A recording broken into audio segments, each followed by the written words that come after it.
Hello WhatsApp guys, কি অবস্থা সবার? আশা করি সবাই ভালো আছেন।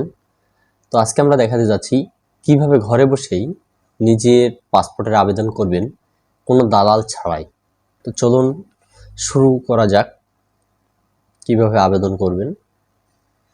তো বিস্তারিত সকল ভিডিওর ভিতর দেখাই দেব কিভাবে কি ডকুমেন্ট লাগবে। অবশ্যই সবাই সম্পূর্ণ ভিডিওটি দেখবেন, আশা করি উপকৃত হবেন। চলুন কম্পিউটার স্ক্রিনে চলে যাওয়া যাক। এখানে সর্বপ্রথমে আমরা সার্চ করব ই পাসপোর্ট রেজিস্ট্রেশন। এখানে এসে আমরা অবশ্যই এখানে সাইন ইন করে নিব। যদি রেজিস্টার না করা থাকে সেক্ষেত্রে অবশ্যই রেজিস্টার করে নিতে হবে। যেহেতু আমার আগে একটি অ্যাকাউন্ট করা আছে সেজন্য আমি এখান থেকে সরাসরি লগ ইনে চলে গিয়েছি। এখানে লগ ইন করে নিব, ভেরিফাই করে সাইন ইন বাটনে ক্লিক করলাম। এখানে new apply for new passport, এখান থেকে ক্লিক করব। এখানে দু ধরনের পাসপোর্ট পাওয়া যায়, একটি অর্ডিনারি, একটি অফিসিয়াল পাসপোর্ট। আমি অর্ডিনারি পাসপোর্ট করব। এখানে অবশ্যই জেন্ডারটি দিয়ে দিতে হবে, আইডি কার্ড অনুযায়ী নাম দিতে হবে, আইডি কার্ডে গিভেন নেম, যেটা নামের পদবি যেটা আছে দিতে হবে। আমি এখানে আমার ডকুমেন্ট দিয়ে দিচ্ছি।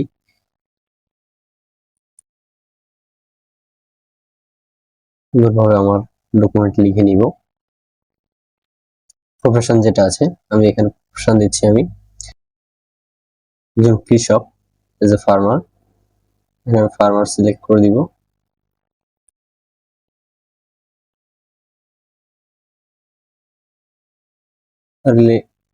রিলিজিয়ন দিব, আমার যে ধর্মটা আছে আমি এখানে সেটা দিয়ে দিব। আমার একটা ফোন নাম্বার দিয়ে দিব।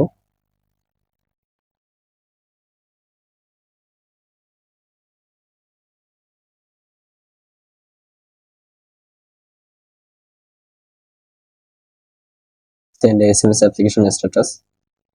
এখানে বাই বার্থ যে ডকুমেন্ট চাবে অবশ্যই ডিস্ট্রিক্ট আপনার যেটা জন্ম তারিখ অবশ্যই এনআইডি কার্ড অনুযায়ী দিয়ে দিবেন।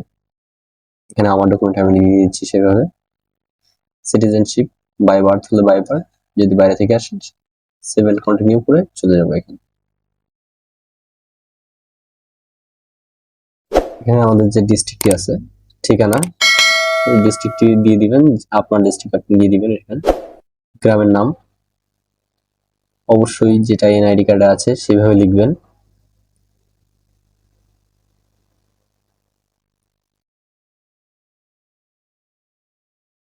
পোস্ট অফিস যেটি আপনার, সেই পোস্ট অফিসের নাম দিয়ে দিবেন এখানে।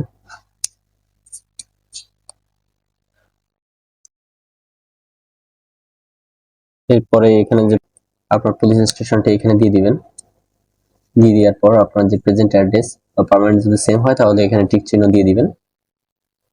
এর পরবর্তীতে সেভ এন্ড কন্টিনিউতে চলে যাবে। এরপরে এখানে এনআইডি নাম্বারটা দিবেন আপনার।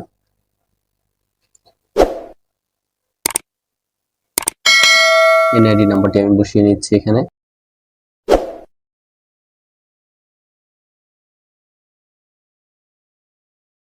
আপনার যদি আগে কোনো পাসপোর্ট থেকে থাকে সেক্ষেত্রে আপনি পাসপোর্টটি দিবেন, আর না থাকলে এখানে দিবেন no, I don't know I have any passport. এখানে দেওয়ার পর আপনার যে তথ্যটি অবশ্যই সামনে উঠে আসবে। যদি সঠিক থাকে সঠিক তথ্যটি উঠে আসবে। এখানে আমার তথ্যটি উপরে চলে আসছে। এখানে I have don't any passport select করে সেভ এন্ড কন্টিনিউতে যেতে হবে।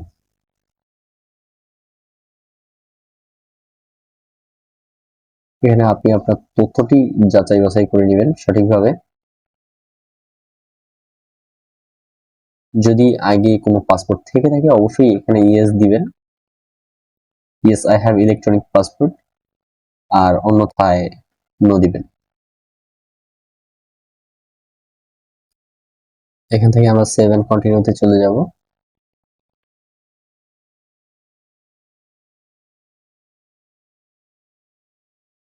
আপনার যে পিতার নাম আইডি কার্ড অনুযায়ী দিবেন, ন্যাশনাল আইডি কার্ড অনুযায়ী। আমি এখানে তার আইডি কার্ড অনুযায়ী নামটি দিয়ে দিচ্ছি এবং তার যে প্রফেশন আছে আমি সেখানে দিয়ে দিচ্ছি ফার্মার।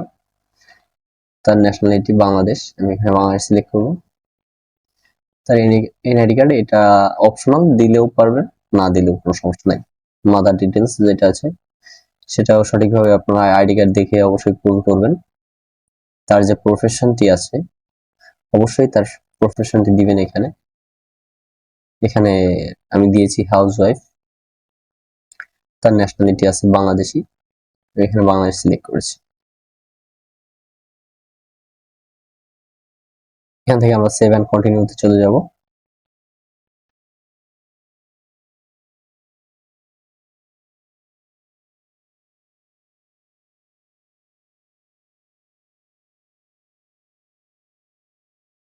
আপনি যদি বিবাহিত হন তাহলে ম্যারিড দিবেন, আর যদি অবিবাহিত হয়ে থাকেন তাহলে সিঙ্গেল, আর যদি ডিভোর্স হয়ে থাকে অবশ্যই এখানে ডিভোর্স সিলেক্ট করবেন।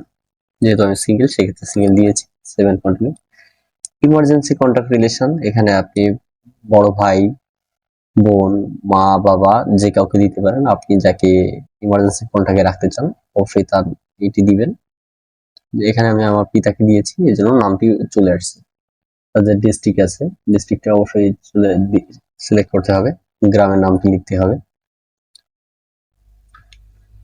এখানে যে তার পোস্ট অফিস আছে, পোস্ট অফিস অবশ্যই লিখতে হবে।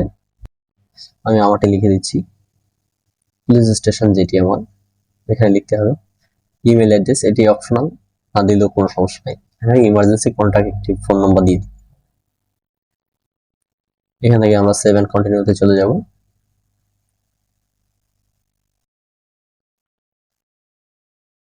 পাসপোর্ট আপনি 48 বা 5 বছর করবেন অথবা 10 বছর করবেন। এখানে আমি 5 বছরের জন্য আবেদন করব। 5 বছরের জন্য আছে 4025 টাকা, 10 বছরের আছে 5750 টাকা। এখানে আমি 5 বছরের জন্য আবেদন করব, 4025 টাকা। সেভ এন্ড কন্টিনিউ দিব। রেগুলার ডেলিভারি এবং এক্সপ্রেস ডেলিভারি, রেগুলার ডেলিভারিতে হবে 4025 টাকা, যদি এক্সপ্রেস ডেলিভারি নেন তাহলে 6325 টাকা লাগবে। যেহেতু আমি রেগুলার 3 থেকে 7 দিনের না নিয়ে 21 দিনের ভিতর নিব। এবং এখানে ইনফরমেশন পরবর্তী নেক্সট করার পর ইনফরমেশন অবশ্যই সঠিকভাবে চেক করে দেখবেন। ইনফরমেশন সঠিক থাকলে তার পরবর্তীতে সাবমিট অপশনে ক্লিক করবেন। সঠিকভাবে মিলিয়ে অবশ্যই সাবমিট করবেন। এখানে আমি শর্তটি মেনে অবশ্যই কনফার্ম প্রসিড পেমেন্টে যাচ্ছি। কনফার্ম প্রসিড পেমেন্ট ক্লিক করলাম। এখানে আছে অনলাইন পেমেন্ট সিস্টেম এবং অফলাইন পেমেন্ট। আমি অফলাইন পেমেন্ট করবো, এই জন্য অফলাইন ক্লিক করে কন্টিনিউ করলাম।